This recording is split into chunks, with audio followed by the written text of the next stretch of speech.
Hey, folks, coming up on Roland Martin Unfiltered for Monday, May 13th, 2019, Sirius XM Radio responds to the Congressional Black Caucus's demand for more diversity in upper management and on their board of directors. We'll share that letter with you. Crystal Mason, the woman who was sentenced to 5 years in prison for illegally voting, is getting some major legal help with her appeal. The police officer accused of using a banned chokehold on Eric Garner in New York is finally facing a disciplinary hearing.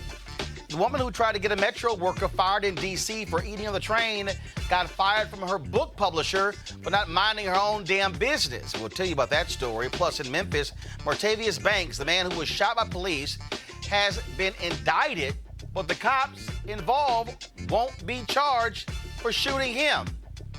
And a Montgomery County Maryland police officer caught on camera using the N-word, while a black officer stood there and did nothing.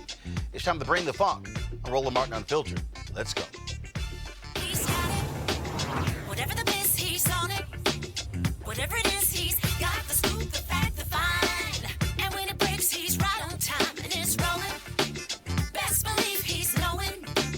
Putting it down from sports to news to politics. With entertainment just for kicks, he's rolling. It's on go, roll, y'all. It's Roland Martin, yeah. Rolling with Roland now. He's funk, he's fresh, he's real, the best, you know he's Roland Martin now.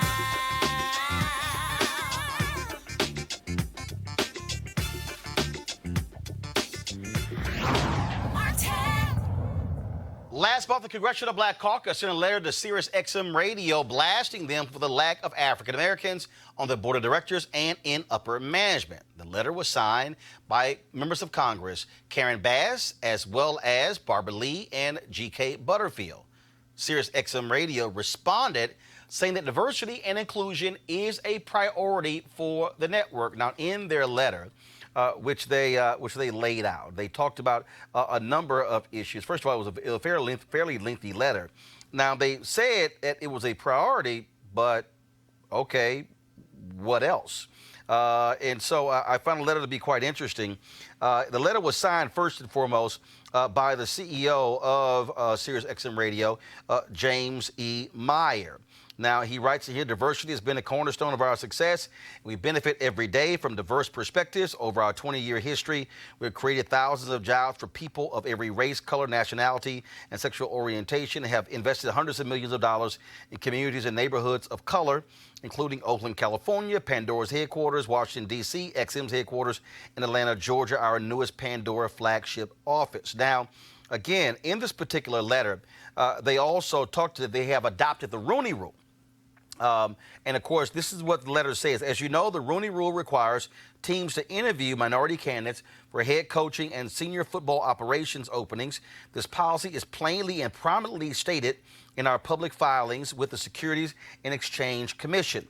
They also say that they have been actively trying to find diverse board members and that their board's nominating and corporate governance committee has a search underway for a new board member, and quote, we intend to make sure that there are as many diverse candidates under consideration as possible. Now, in the letter, they talk about, again, creating Urban View, the talk channel, the nation's only 24/7 national radio outlet devoted to issues concerning African Americans.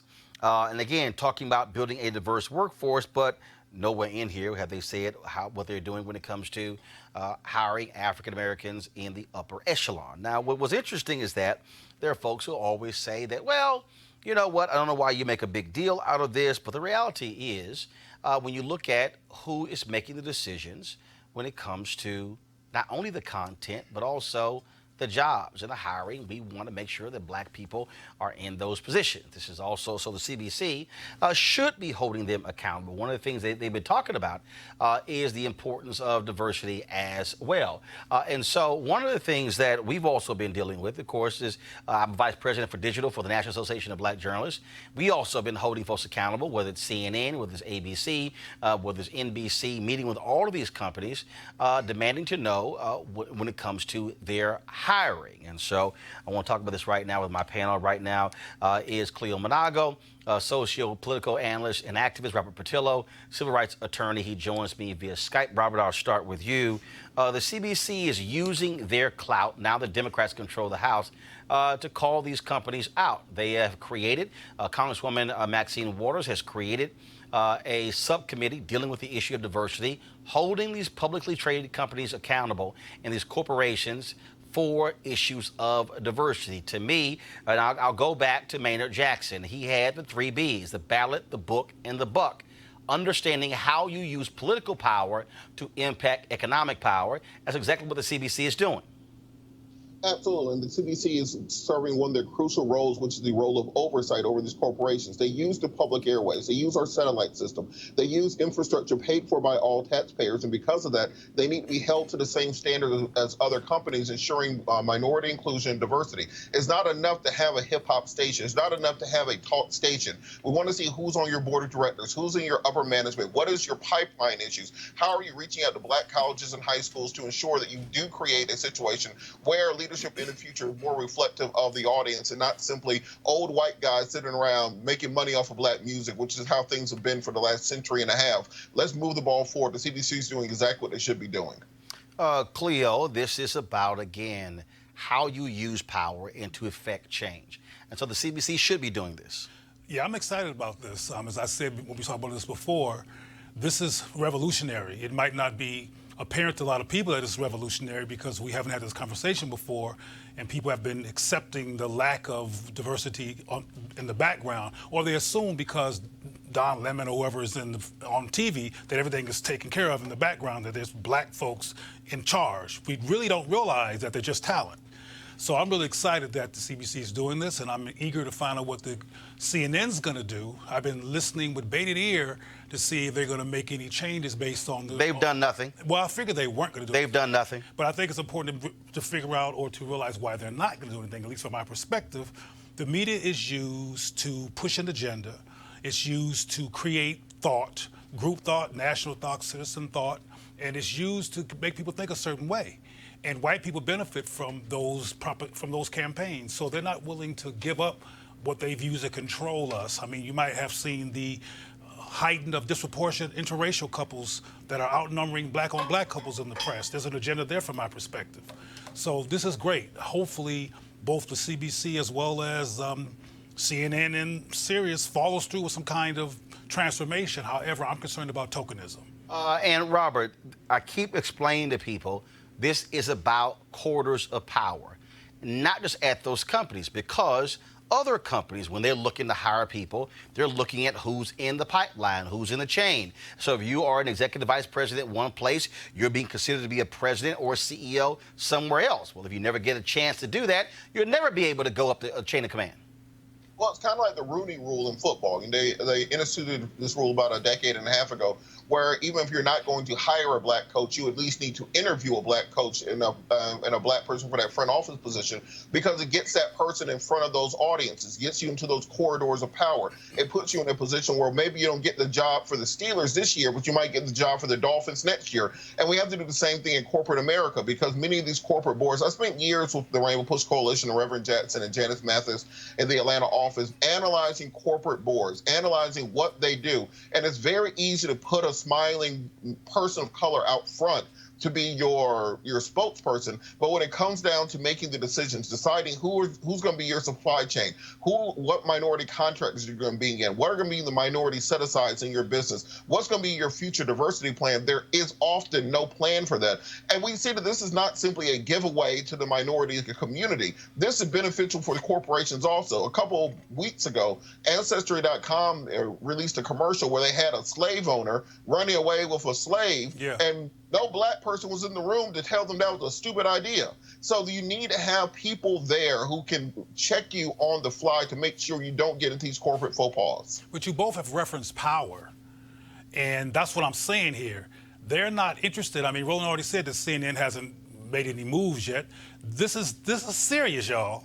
We're talking about power over people's thoughts in this country, and the way they have been controlling the media has been very advantageous to white people and white folks in power. So they're not going to just simply move on with trying to change things based on these demands. Let's be real clear about this. And power is an essential word, and I don't think they want to give it up, including at Sirius. I mean, they just said all this about all these representation they have, but like Roland keeps saying, when it comes to the power moves, there's nobody black home. Well, no, the companies don't. I mean, the bottom line is they don't want to give up power. But this is where Frederick Douglass said, "Power concedes nothing without a demand, never have, never will."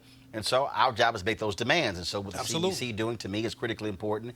What we're doing at NABJ is critically important. But also, here's what's very interesting about it. When you talk about how media operates, Robert, I'll go to you. I tweeted this out this weekend, and I've already done a search. Not a single media writer outside of black outlets has written about this issue. Of course.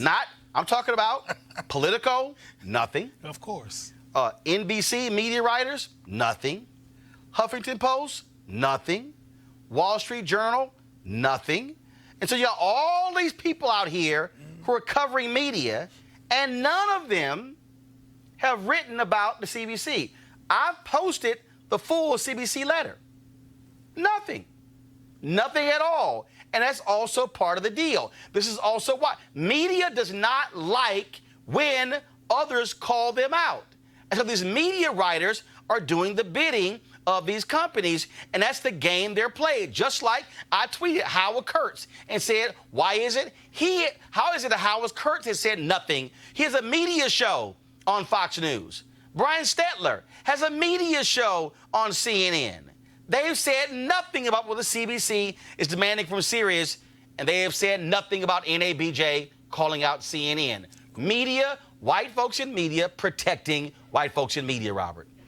Well, one thing we have to understand about the democratization of information and media is that we don't have to stand by the legacy media and wait for them to report on things. We're no longer waiting on Walter Cronkite or Dan Rather. We can put our information out through your show, through our own outlets. This is why it's crucially important for us to control our own narrative, to control our own ability to get messaging out there. And on this idea of when will CNN do something, CNN's ratings are already below Swamp People on the History Channel in prime time. So if they haven't figured out yet they need to make changes, they need to listen to minority voices, then maybe that is what will finally get through their heads when they start hemorrhaging viewership as they currently are.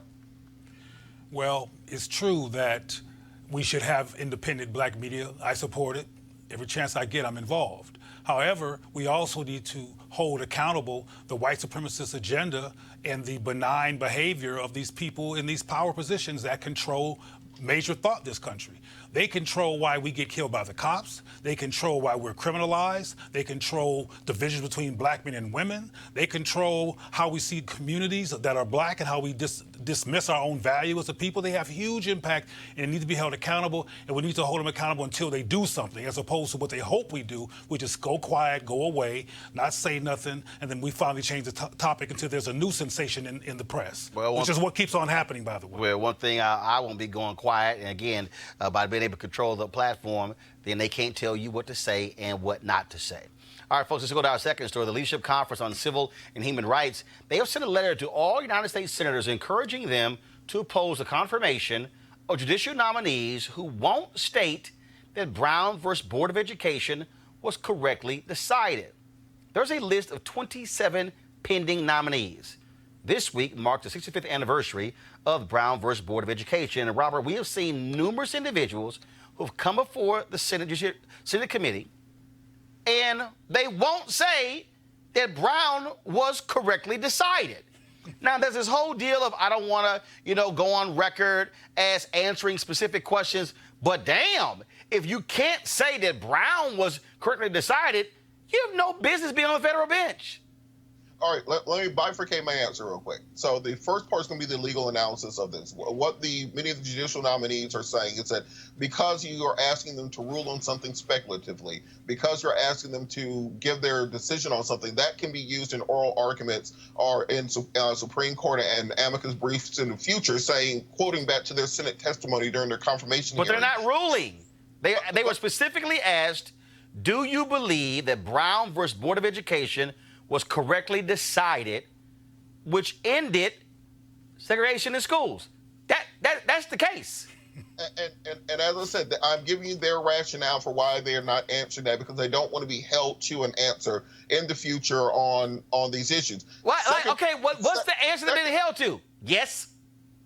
Well, no, because if let's say that this is a hypothetical that I saw in on law.com a couple weeks ago. Let's say in the future it's a question of do illegal immigrant students get the same right as American students? Do we issue the same protections for trans students as we do for African American students? And do we cite back to these statements on Brown later on? That's the hypothetical situation there, and that's the reason they don't want to lock themselves into that. However, I do think that these are very intelligent and smart lawyers who should be able to craft an answer that both affirms their commitment to Brown and preserves their ability to have leeway and not be locked into that in the future. I think it's an exercise in cowardice for these people not to be able to answer a simple question on Brown versus the Board of Education, one of the bedrock pieces of Supreme Court jurisprudence from the 20th century. If you can't say you support Brown, then you probably don't need to be on any federal bench. I'm not convinced they actually agree with Brown, Cleo. Exactly. I mean, sometimes people kill me with logic and breaking down the facts of the matter as if they matter to these people. These people don't want to articulate anything that's going to put a wrench in their power. They don't want to support something that's going to create room for so-called minorities and so-called immigrants to come in here and interrupt their make America great again agenda. It's really that simple. Their intellect and their legal capacity to litigate, etc., is not the issue. Their position and their philosophy is the issue, and they don't want to do anything that's going to go against their white nationalist philosophy. Well, I just think that this is not hard. And the fact of the matter is, these are largely conservative judges who are being asked the question, and they won't answer it. 90% of the judges that Donald Trump has appointed have been white men. Mm-hmm. I think one has been African American. What you are seeing is clearly, Robert, an effort by Trump, by Mitch McConnell and Republicans. They want to put largely white men, far right-wing men, on the federal bench so they can be there for the next 40 years. Period. Well, this is part of the reason I think people need to start, and should have started 5 years ago, paying attention to Mitch McConnell. Because what Mitch McConnell did throughout the Obama administration wasn't just to block Merrick Garland. He blocked federal judicial nominees throughout the entire Obama administration, to the point that when Trump took office, there were over 100 vacant judgeships which had not come to a vote. And by Republicans keeping the Senate and increasing their margin in the 2018 midterms, Democrats have to make this their top issue going into 2020, the preservation of the judiciary. Because no matter who wins the House, the Senate, the presidency, if you allow Republicans to place 100 new federal judges on the bench over the course of the next several years, and maybe between 3 and 4 more additional Supreme Court justices on the bench, everything else becomes academic. That's the only thing that matters for the next half century of American life. So while we're running around chasing all these issues, we're going to repeal the Electoral College, going to have a Green New Deal. Every candidate needs to be keying in on this issue of the judiciary, because that's what matters, not just for our lifetime, but for our children's lifetime after us. But also, I think this goes right into the fundamental problem the Democrats have right now, is you've got all these folks who are running for president. Now you might have a 24th person jump in, the guy who was the governor of Montana, even though Chuck Schumer would love for him to run for the U.S. Senate there. Beto O'Rourke is lagging in the polls big time. They would have loved for him to run against John Cornyn next year for the United States Senate. Stacey Abrams announced that she was not running for U.S. Senate. People really wanted her to seek the U.S. Senate position in Georgia as well. You've got candidates there in Colorado and others. Democrats actually could have a good chance at retaking the Senate by having strong candidates, but hell, they all want to be president. Well, on that point, exactly. I've been making this point for weeks. Let's understand that since 1900, only 4 elected presidents haven't been reelected. Only 4. And 2 of those were because of third-party challengers. That was Taft and H.W. Bush. 2 of those were because of a failing economy, Hoover and Carter. But so the The real meat is going to happen in the Senate. Democrats really could retake the Senate, but instead of having 30 people running for president, let's get people challenging every single one of these Senate seats. Let's get people fighting and fundraising and organizing statewide. A state like Georgia, where I'm from, where Stacey Abrams isn't running for president, are running for United States Senator, we have about 500,000 unregistered African Americans in the state.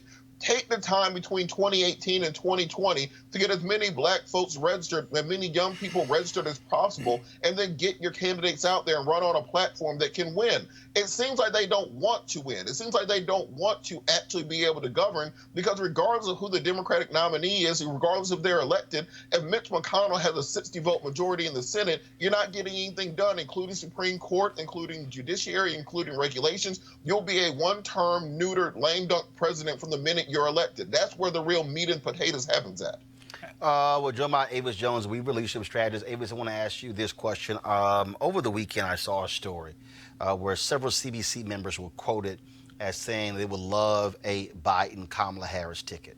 I tweeted this before we came on the air, that to me, it is an abomination for any member of Congress to be commenting on a presidential ticket when, first off, Joe Biden there's not been one debate, not one vote has been cast. Joe Biden has not earned the nomination.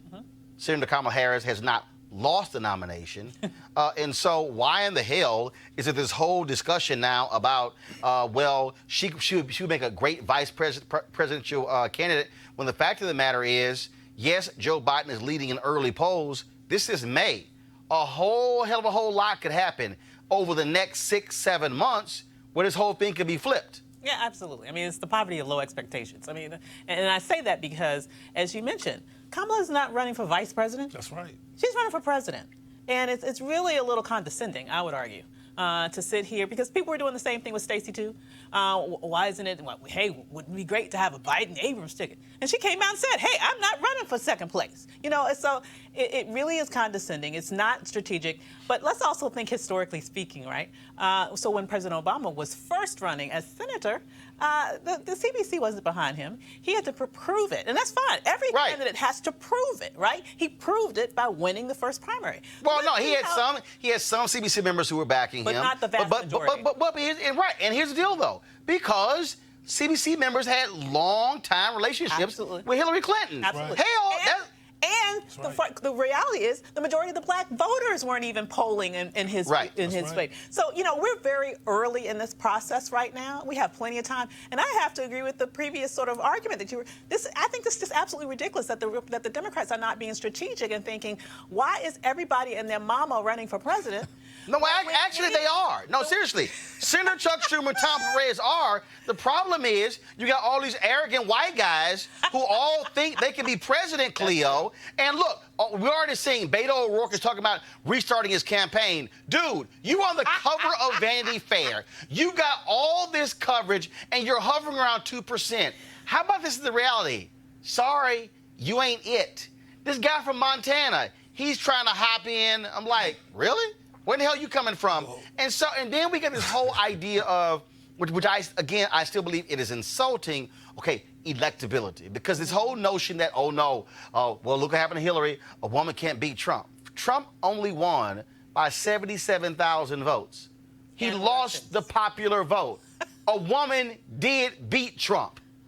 Right, but that Trump is in office, given the kind of person Trump is, which is kind of a child in chief, he has lowered the maturity level of the culture of the presidency.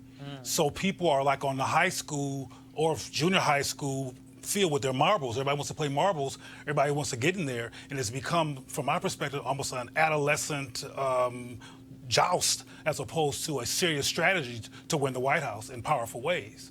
Because you mentioned earlier, both of you and Robert both mentioned about how the Democrats are not stepping up. Well, somebody needs to ask them, why are you not stepping up? You know, what's going on?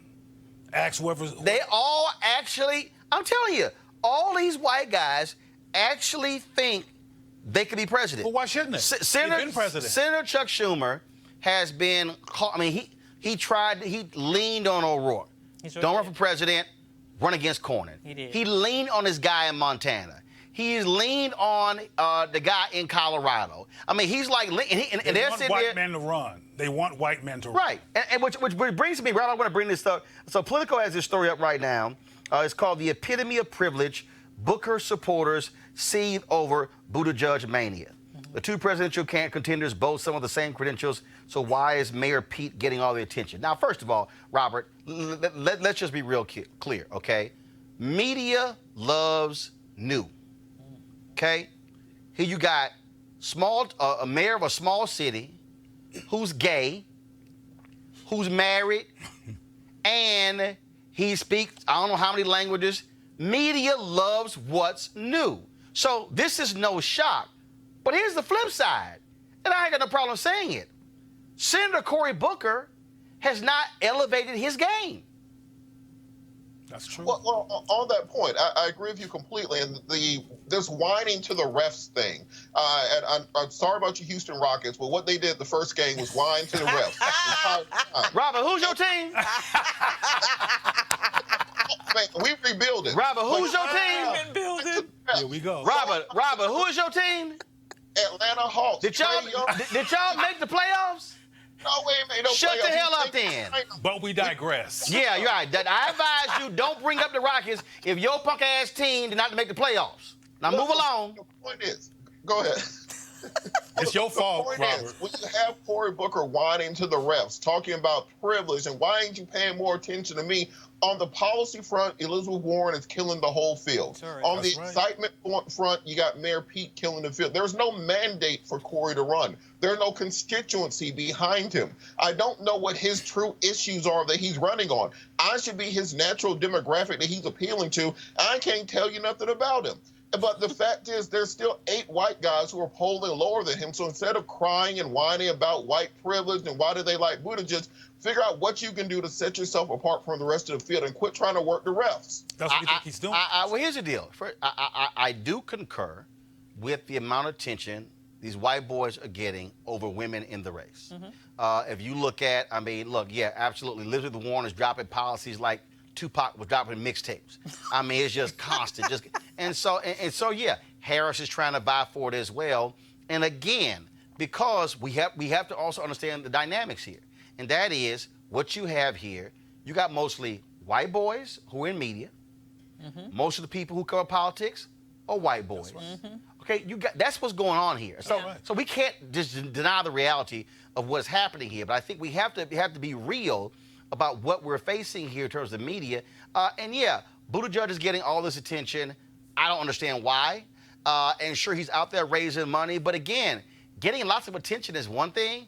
Beto O'Rourke got tons of attention. The question, though, is what are you saying or doing that's going to resonate? Are you building infrastructure? Are you on the ground? See, here's my deal. Attention is one thing, but are you methodically building your support in South Carolina? Are you building it in California, in Nevada, in Florida? So let's say, because I'm telling you right now, if I'm Cory Booker or Kamala Harris or Julian Castro, I don't give a damn about Iowa and New Hampshire.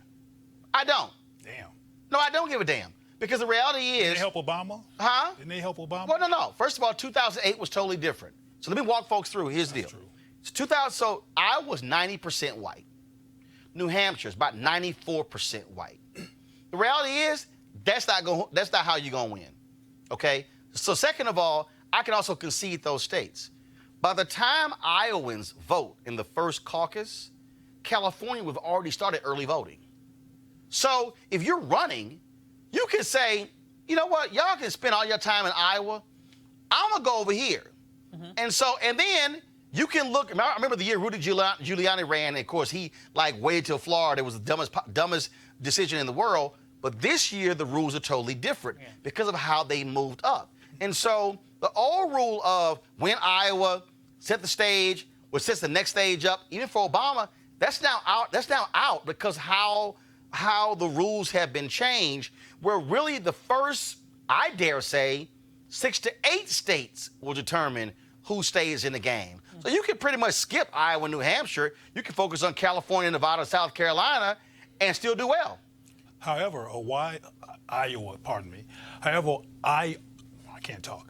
Iowa helped to determine the relevance of the black candidate because they were majority white, and they supported the black candidate. And that shifted people's perspective on the Congress, on everything. But also, there's some though, black people running now, too. No, you're very true. But Iowa also made a difference because it exposed Hillary Clinton as vulnerable. He beat her in Iowa. That's right. That was also the dynamic there that I think that was different. So I get that. I'm just saying, as I look at coverage, as I look at how folks are paying attention, at the end of the day, if I'm Senator Cory Booker, I'm not bitching and moaning about coverage. I'm building infrastructure. Better be building it. I'm building ground game. Because you can't get a single vote based upon a newspaper article. Right. If I got ground game, I can beat all your, glorious coverage. Here's the thing: if I was him and any of them, and Kamala and any of them, listen, don't worry about Buttigieg, whatever his name is. Here's the thing: it's a grand opening, grand closing situation. Because the minute he gets to South Carolina, his ass is going to be off. He's just going to be gone. He's going to be gone. He has some serious problems with his constituency because they are overwhelmingly white. Black folks don't know him, and what we do know about him, we don't like. I mean, there's just one problem after the other with him. This issue of the All Lives Matter thing, which he now claims he didn't understand what that means. Yes, I don't believe that. His boo? Remember his boo? I don't know about the boo. That was to get the black vote. But the issue with when he fired the black sheriff, for example, and all of the cover-up that's going on right now in terms of the tapes in his own administration, the degree to which the black community in his own city don't like him. And are polling against him because they said that he has done nothing for them. In fact, their economic situation is worse than it has been previously. But here's the piece where we are, Robert. It's real simple. The first debate isn't until next month. I mean, here's the deal. If you're Senator Cory Booker, go into that first debate, kill it. Game changes. Go to the second debate in July, kill it. Game changes. I got to remind people, Obama was down 20-plus points to Hillary Clinton in August of 2007, and it wasn't until there was a debate that I believe was in October of 2007, where Hillary Clinton screwed up the question related to driver's licenses for undocumented workers, and that was the opening, where the crack was open, that Obama was able to get into and then be able to bring those numbers down. As late as August, he was down 20-plus points. It's way too early for all this nonsense. Robert, final comment on this. Well, not just that. Booker's competition isn't Buttigieg. Booker's competition is Kamala Harris, because one of them has to win South Carolina to have a compelling case going into Super Tuesday. And thus far, Kamala has smoked Cory in every turn. At that bar hearing, Cory Booker looked like he was holding Kamala's purse next to her. He needs to make sure that he can stand up and can make a compelling case for himself. Otherwise, he's running to be Kamala Harris's attorney general, not to be the next president. Well, here's the other deal. Again, very simple. The reality is this here, and I keep trying to explain to people this here. I'm tired of all these fools out here who act as if black people don't know what the hell they're doing. Black people are some of the smartest voters in the world. Black folks want to see Trump lose. Early polling right now shows Joe Biden with a commanding lead in South Carolina. Why? Because of African Americans. We have to understand that how black voters in 1984 weren't caught up in Run, Jesse, Run. Black folks love Reverend Jackson. They couldn't stand Ronald Reagan. Who do they support? Walter Mondale. Same thing happened in 1988. Remember the year 2004? Former Senator Carol Moseley Braun and Al Sharpton, they both ran. Black folks didn't give a damn about neither one of them. Not one. I remember betting Keith Clinkscales, who then was the CEO of Vanguard Media. Keith just swore to me, we bet a steak dinner, that he said, man, Sharpton's going to win South Carolina. I said, Al Sharpton won't even come in third place in South Carolina. And he didn't, because black voters were concerned about beating then President George W. Bush. And so I don't understand why folks don't understand where black voters are. And so Joe Biden right now is polling very well. The bottom line, though, is we'll see what happens with him, with Senator Sanders, with Elizabeth Warren. But again, to everybody who's watching, I want y'all to understand, ain't nobody casting a vote for at least 7 months, okay? And so all this crap, y'all don't get all excited about, oh, this early poll, this don't mean nothing. Because until you have debates and then they begin to go head to head, then you're going to see the real thing happen. So we'll let y'all know what's going on. Hey, the Texas ACLU and the Texas Civil Rights Project have joined attorney Kim Cole in getting her efforts to get a new trial for Crystal Mason. Crystal, of course, was a black woman sentenced to 5 years in prison for illegally voting for violating her parole. Now, remember, she violating her parole on the state level, but voting illegally on the, she violated her parole on the federal level. She is in a halfway house, but she still is facing the 5 years on the state level. Crystal and her attorney will be joining us right here, Roland Martin Unfiltered, on Wednesday. All right, folks, going to a break right now. We come back. We're going to talk about New York City. Finally, the cop who killed Eric Garner facing a hearing. I'll tell you all about it when we come back on Roland Martin Unfiltered. You want to check out Roland Martin Unfiltered? YouTube.com/Roland S. Martin. And subscribe to our YouTube channel. There's only one daily digital show out here that keeps it black and keep it real. It's Roland Martin Unfiltered. See that name right there? Roland Martin Unfiltered. Like, share, and subscribe to our YouTube channel. That's YouTube.com/Roland S. Martin. And don't forget to turn on your notifications so when we go live, you'll know it. You want to support Roland Martin Unfiltered? Be sure to join our Bring the Funk fan club. Every dollar that you give to us supports our daily digital show. There's only one daily digital show out here that keeps it black and keep it real. It's Roland Martin Unfiltered. Support the Roland Martin Unfiltered daily digital show by going to RolandMartinUnfiltered.com. Our goal is to get 20,000 of our fans contributing $50 each for the whole year. You can make this possible. RolandMartinUnfiltered.com. All right, folks, inviting you to come out swinging and join me for a day of golf at the University for Parents Golf Tournament on Saturday, June 22nd in Southwest Atlanta's Wolf Creek Golf Course. It's a golf tournament with a purpose, a fundraiser for the University for Parents, a program designed to empower parent learners through education, inspiration, and support. This is all tied to Susan Taylor's mentoring program, National Cares Mentoring Program. Now, when you empower the parents, you also empower the children as well. The location of the tournament is 3000 Union Road, and the shotgun start time is 9 a.m. To register, go to www.u4parents.org. The letter U4parents.org. Hey, guys, tomorrow, do me a favor when you do this here. Put the website at the bottom of the screen here. It's a little small on that flyer. For more information, call 770-316-3487, 770-316-3487. And I certainly hope to see you there.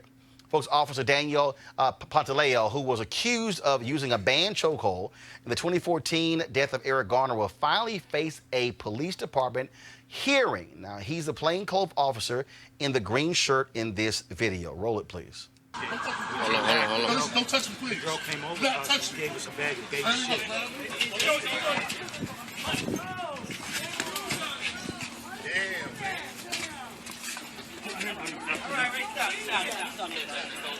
Use your hands, buddy. Put your hand behind your back.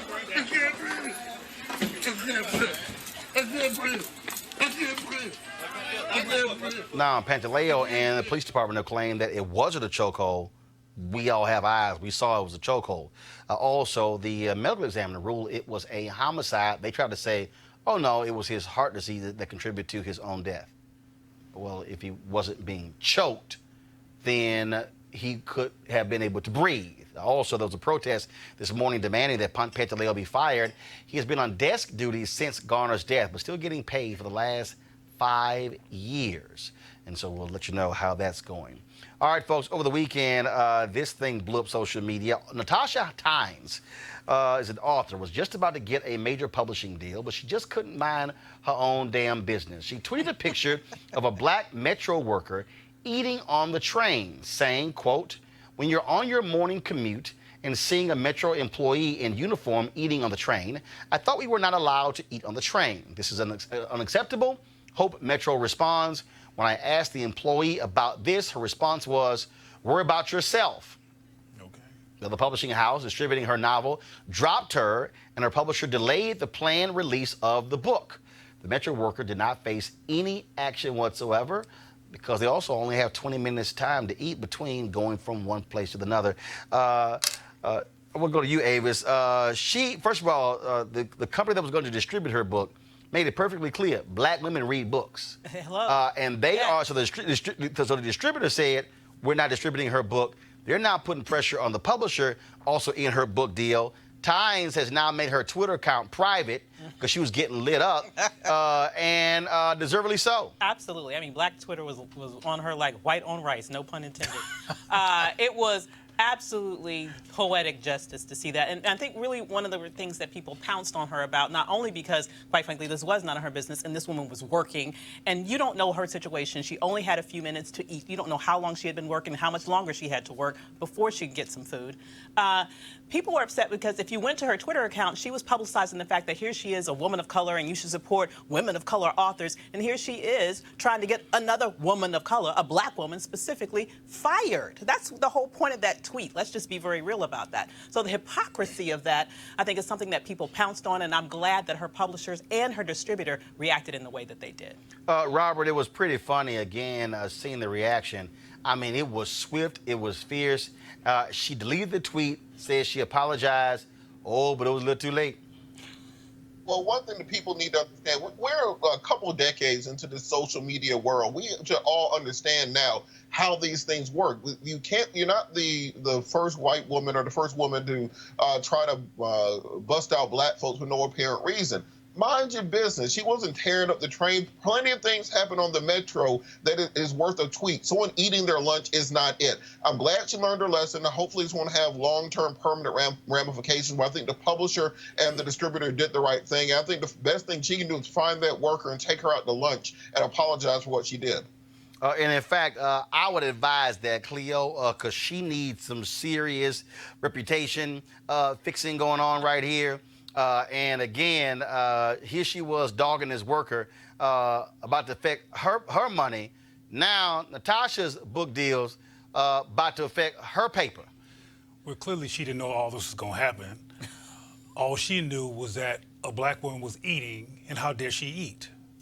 And my focus here is on how people project and look at black women or working class people and judge them and try to punish them for being who they are. And that's what she tried to do.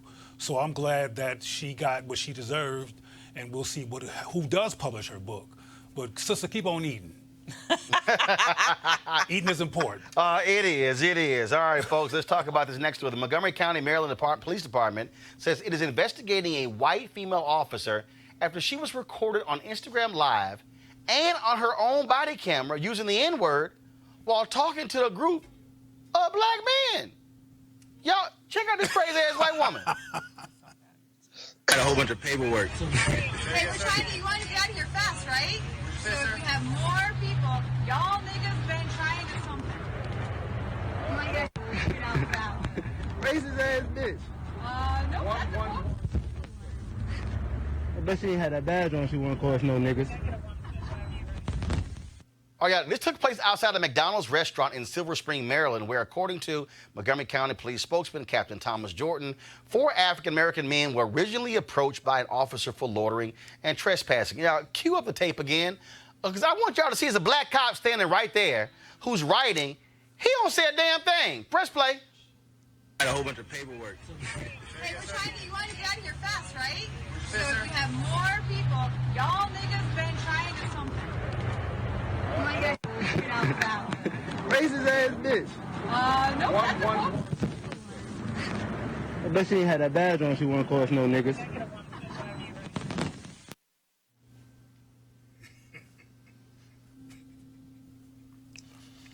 Well, Lord have mercy. another white woman freestyling. You know, but the issue, though, like you already raised, Roland, is that the brother was sitting there, he didn't miss a beat.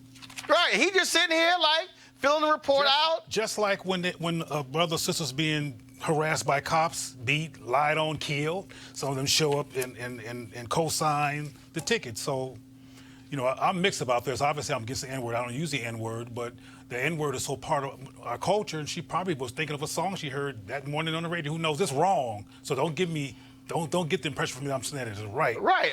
But Ava, she was mighty damn free. She was too damn familiar. No. She got a little white rhythm on it. No. Right, it's like Okay. y'all niggas. And why is she still employed? I mean, the only statement that I've seen from the Montgomery County Police Department is that they're going to look into this. She does not need to be employed, because if she feels that comfortable to be calling black people niggas, knowing that she has her own body cam on, knowing that she's being videotaped because something is, I mean, clearly you can see her in clear view, then what else is she comfortable doing, knowing that they're not going to be any I consequences? think this goes beyond her, Avis. I think, as I said earlier, what about the cops who I were agree. sitting right there, didn't flinch, didn't move, smoothly completely continued to write? When we punish, quote, the white woman for doing what she's doing, what are we going to do about the co-signing black people? Robert, she was mighty damn comfortable. Well, you can tell from the black officer's reaction or lack thereof. She says that all the time. Yeah, exactly. Exactly. Say it. He probably is in the car listening to songs, rhyming along with her while she's doing it. She was a little bit too familiar. This wasn't a slip of the tongue. This is just how she talks normally. Yep. So you need to bring that whole crew, that whole shift in, and explain to them to get their white woman under control. You can't just have her out in these streets wilding out and making us all look bad. Look, if you're going to be teaching her to say all this stuff, you got to be held accountable for what you taught her. So you need to get that bald-head dude who was writing, get him in there and get him on probation too, because he can't be training these white folks to act like this. He gonna get her beat. Bottom line is, yeah, I can't wait to see what their response is. And again, I'm waiting for the fraternal order police to go, it's okay. She was just trying to be familiar. You know that's coming. You know that's coming. Like you know it's coming. All right, folks, let's talk about a case, this a stunning case. Police officers involved during the shooting of Martavious Banks. Okay, this has been crazy, y'all.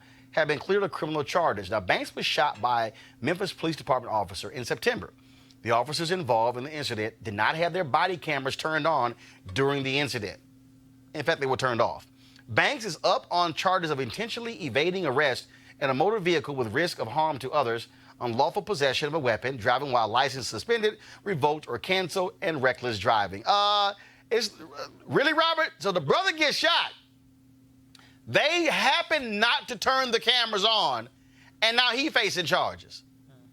One thing that I can definitely say as we get into this 2020 race, I've not heard a single candidate say that they're going to make a federal standard for tamper-proof police body cameras that are saved to an independent tamper-proof server. That is what is required. We got money to go drop bombs on Iran and everybody else. We got money for the Green New Deal and every other thing. I need a candidate to say they're going to make that a federal law, and for any police department to get federal funding, they're going to be required to be equipped with tamper-proof body cameras, because this happens too often where the body camera either malfunctions, it falls off, it turns off, it was broken at the time, something along those lines. And luckily, this brother isn't dead, but we see that as the result far too often. We need to make this part of our agenda, not these broad verisimilitudes. We need to actually pin some people down on policy issues that will help us immediately. You're right. And we'll see if any of these candidates have the guts to actually do that. Henry, go to my iPad, please. I want to talk about this opinion piece here. This was dropped over the weekend. Alyssa Montano. She wrote this piece in the New York Times. It's called "Nike Told Me to Dream Crazy Until I Wanted a Baby." And she talks about, of course, being one of the Nike athletes. But then when she got pregnant, she was not able to get paid. And so she talked about the difficulty. And so she basically calls Nike out. And she said it's just advertising. She says that the best of the best can supplement that income with prize money from winning races outright, but the majority of athletes who are often the breadwinners for their families sign exclusive 5- or 6-figure deals that keep them bound to a single company. For the vast majority of athletes, the sport is a way to earn a decent living by doing what they love and excel at. They don't get rich. But she says that look, it changes. This is what she says is interesting. Now, remember when Beyonce met with Reebok and they didn't have anybody who looked like her? She like, I'm out of here. Well, Alyssa writes that the 4 Nike executives who negotiate contracts for track and field athletes are all men. Phoebe Wright says getting pregnant is the kiss of death for a female athlete. Said Phoebe Wright, who was a runner sponsored by Nike from 2010 through 2016, there's no way I'd tell Nike if I were pregnant. And a number of women in here talked about this here in terms of not being able to still be supported by the company. What they're saying here, Avis, is that these companies are only paying folks while they are actually performing. But the women are saying, well, if we have a baby, we can't perform, we should still get paid while we are recovering from having a baby. Absolutely. And I'm going to, beyond just the common sense moral case that can be made around this, let's just talk about this strictly as business. Guess what, Nike? Pregnant women actually work out. Okay, please. This could have been a boom for them if they would have contextualized it correctly. I mean, it's absolutely ridiculous that women keep on being punished in every way imaginable just for the very natural human act of having children, or in other cases, choosing not to have children. Robert, Nike acknowledged in a statement that some of its, go back to my iPad, please. Nike acknowledged in a statement that some of its sponsored athletes have had their sponsorship payments reduced because of pregnancies. But the company says it changed its approach in 2018 so the athletes are no longer penalized. Nike declined to say if it wrote those changes into its contracts. Robert? Well, this is why it's so crucial, as we were discussing earlier about Sirius, about representation in the highest levels of any corporation. Who's on that board of directors? Who is part of that committee which decides on athlete pay? Or do you have women of color there? Do you have a diversity that actually looks like America? And do you have people who can speak to these issues from a first-hand perspective and not just a table full of old white guys deciding to take checks away from pregnant women?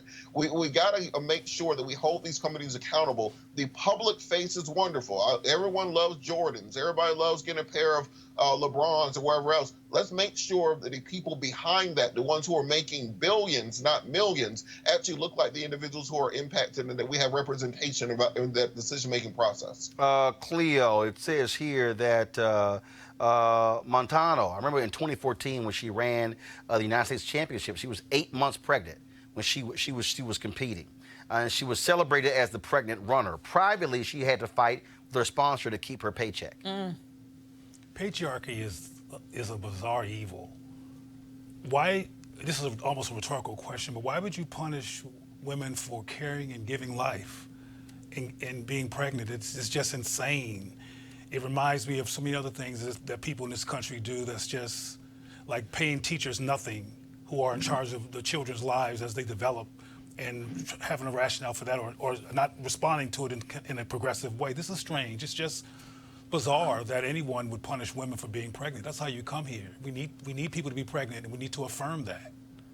So I don't get it. And this was the full statement that Nike actually released. Let me pull this up, please, here. This is the statement. Go to my iPad, please. Nike is proud to sponsor thousands of female athletes as is common practice in our industry. Our agreements do include performance-based payment reductions. Historically, a few female athletes have performance-based reductions applied. We recognize that there was inconsistency in our approach across different sports, and in 2018, we standardized our approach across all sports so that no female athlete is penalized financially for a pregnancy. 2018, wow. They only had to wait until 2018 to make a change. But that they even have to be told to make a change. They had mothers. Patriarchy can be real. It's a hell of a drug. Yeah, and it's disorienting, apparently. Well, again, that's exactly how those things roll. Hey, folks, tomorrow on HBO, it's going to be the debut of a new documentary called What's My Name? Muhammad Ali focuses on him, of course, being the life of the great. It's directed by Antoine Fuqua, brother. Of course, he's directed numerous movies. Co-produced by LeBron James. Here is a clip of the documentary. Anybody who's doing the right thing, they catch a lot of hell. You cannot please God and the devil too. When I'm rejected here and rejected there, then I have a good feeling spiritually because I'm right. If I wasn't right, then they would accept me. Cassius Clay is a name no more. Yes, sir. It's Muhammad Ali. He's more capable of speaking for himself than any man in this country. This kid had that style, this quickness. I'm gonna hit you 6 times before you count 2. Go. What you? You wanna see it again?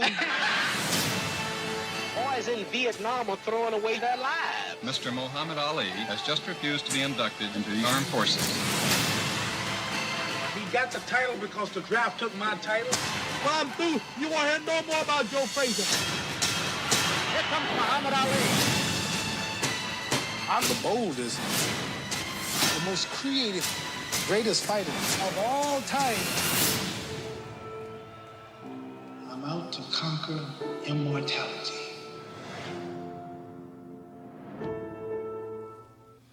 What's My Name? Muhammad Ali debuts Tuesday, May 14th at 8 p.m. on HBO and streams throughout the entire month. Robert, I want to go to you. It's still interesting to me how America is just so fascinated with Muhammad Ali, but gets really pissed off when black athletes today actually have the audacity to speak out on issues, to say, I'm not going to go to the White House because you've got a deplorable person who is sitting in the Oval Office. You look at Colin Kaepernick, all of these scrubs still being signed by NFL teams, and not one team will actually even bring him into training camp.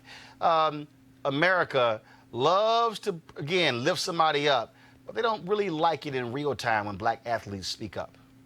Well, what people really enjoy is his story. They love being able to make up a story about somebody, co-opt their agenda, whitewash it, and then reuse it and repackage it for their own purposes. So whenever you hear somebody say that they love Muhammad Ali and hate Colin Kaepernick, in 20 years, they're going to tell you how much they love Colin Kaepernick the entire time. The same thing where now you're hearing white conservative Republicans quoting Dr. King all the time, because now they're able to take his message, whitewash it, co-opt it, repackage it, and send it back to you like you foolish. I've even started to hear conservatives quoting Malcolm X because part of what he said fits their agenda. And so you cannot allow other people to control your history, control your knowledge, control your understanding of what actually happened. And we need to hold people's feet to the fire. When they say shut up and dribble now, we have to make sure that they cannot come right back after it and say how much they love Muhammad Ali and many of the activists in the 1960s. The battle never ended. The characters change, the combatants change, but the battle continues. And we have to make sure that these same people can no longer just switch sides as convenient to them.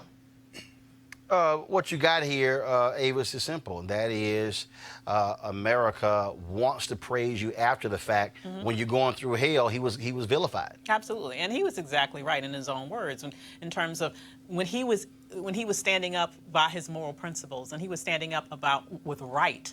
At that time, as you mentioned, people, the vast majority of the American public was vilifying him.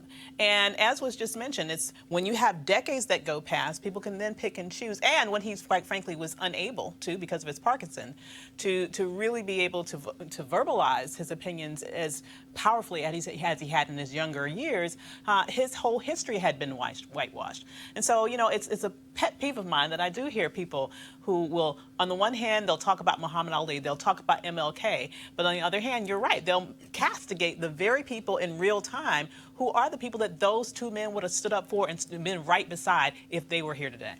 Well, when Colin Kaepernick dies, he'll get a movie.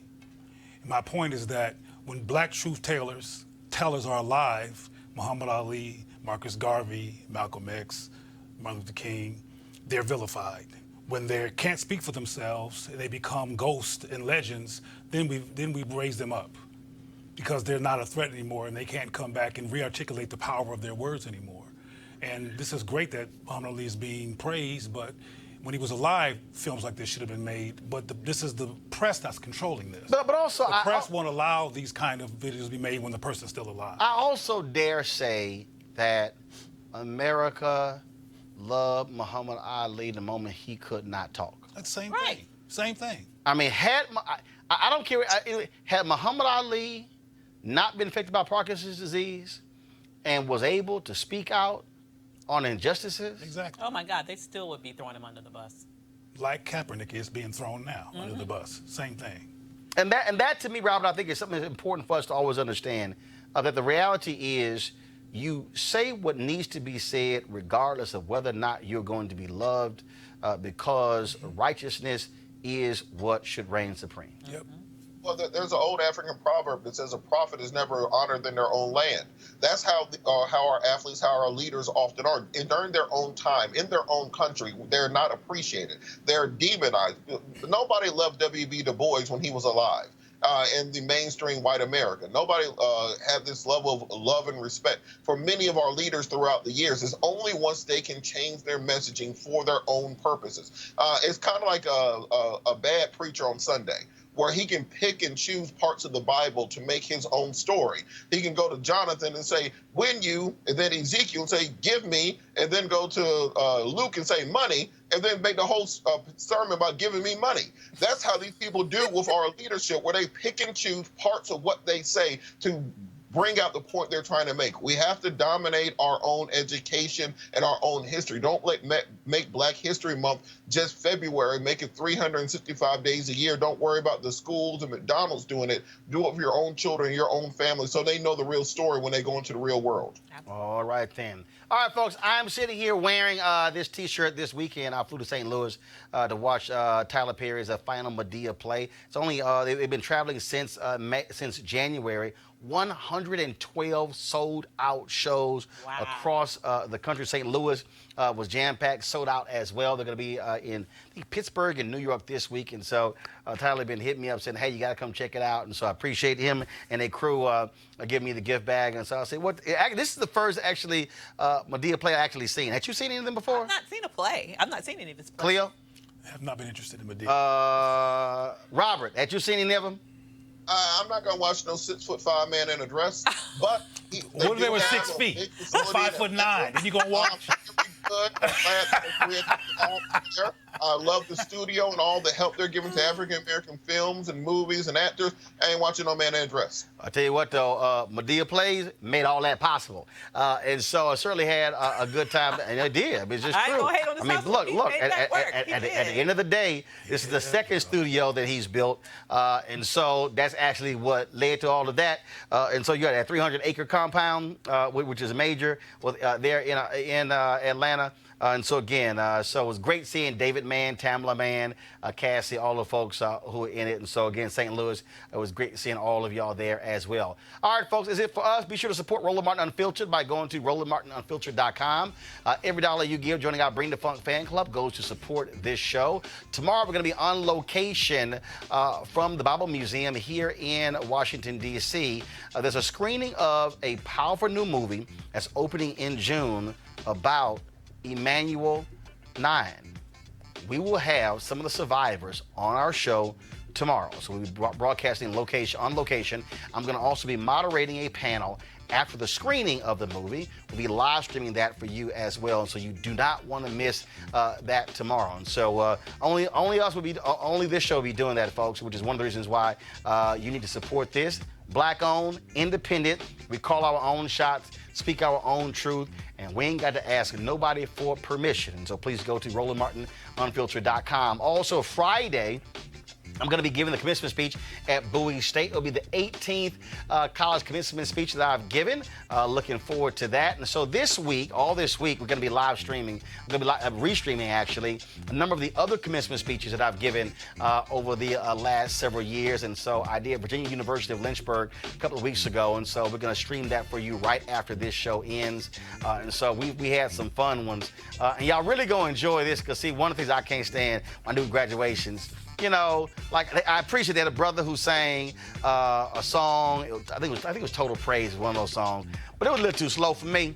So I had to say, y'all got to crank this thing up before I speak. And so same thing. And so you'll see some of those commencement speeches. Like if you go to Google right now and you type in Roland Martin and Grambling State or South Carolina State, and when you see the band getting funky, that was because I told him to go ahead and get funky. So we turned out graduation, and so it was hilarious because the presidents were looking like, I know he didn't, but then when you commence a speaker, you can do what the hell you want to do. So that's how we roll. So we're going to have those speeches for you streaming this week, so we certainly hope you enjoy them. Looking forward to that. So I'll see you guys tomorrow. Got to go. Holla!